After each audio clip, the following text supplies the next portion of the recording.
સ્વામી શાસ્ત્રી મહારાજ બોલતા હયાતીમાં કે મારી પાસે 10 વર્ષ આવીને આવી રીતે જો કાર્ય કરે તો બમણો સત્સંગ વધી જાય, પણ એના બદલે આ પ્રમુખ સ્વામીએ બમણો તો નહીં પણ 10 ગણો વધારી દીધો અને 10 ગણું કાર્ય કર્યું છે. અને શ્રીજી મહારાજ અને ગુણાતી સ્વામી એ અઢળ ઢળી ગયા છે. અને શાસ્ત્રી મહારાજને એ તો એટલા બધા રાજી છે કે ના ભૂતો ભવિષ્યના હજુ સ્વામીને મહારાજને ઈચ્છા છે. અને આપણને જણાય છે કે પ્રમુખ સ્વામી દ્વારે અક્ષર પુરુષોત્તમની ઉપાસના દુનિયાભરમાં પ્રમુખ સ્વામીના દ્વારે જ પ્રગટ થવાની છે.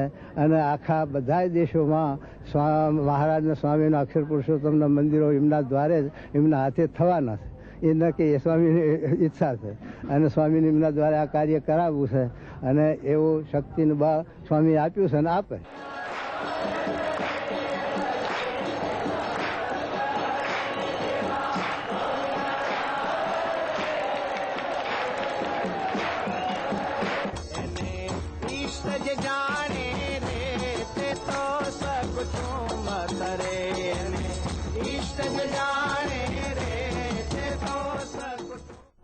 આપણી પાસે ભગવાન અને સંતનું પ્રગટપણું છે.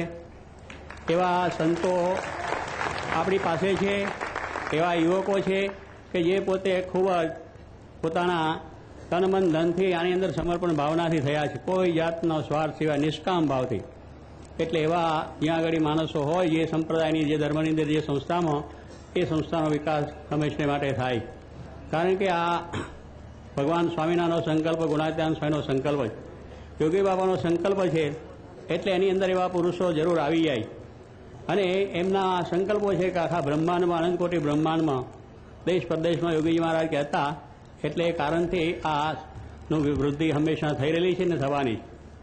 હવે તો આપણને આવા યુવાન સંતો થયા છે, ભણેલા ગણેલા થયા છે. એટલે વિશ્વાસ પણ છે કે શાસ્ત્રી મહારાજે જે પાયા નાખ્યા છે બહુ મજબૂત છે અને હંમેશને માટે મજબૂત રહેવાના છે. એને કોઈ હલાવી શકે એમ નથી. દુનિયાની કોઈ તાકાત એ પાસે એને હલાવવા માટે સમર્થ પણ નથી. પણ આની અંદર એક ઈંટ, પાયાની એક ઈંટ પણ ખસી શકે એમ નથી અને શિખરનો એક કાંકરો પણ ખરી શકે એમ નથી. એવી આ વાત છે, એવી મજબૂત આ વાત છે.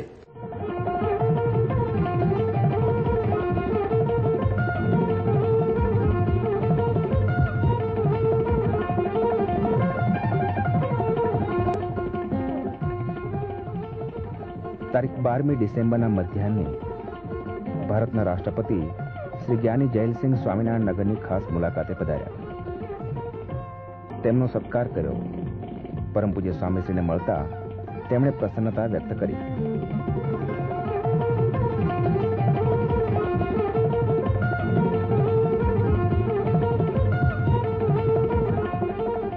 यहाँ पर अगर मैं ये कह दूं कि इस मत में जितने इंटेलेक्चुअल हैं और बुद्धिजीवी हैं वो शायद और मत में होंगे तो सभी, लेकिन एक जगह पर त्याग के रूप में नहीं होंगे.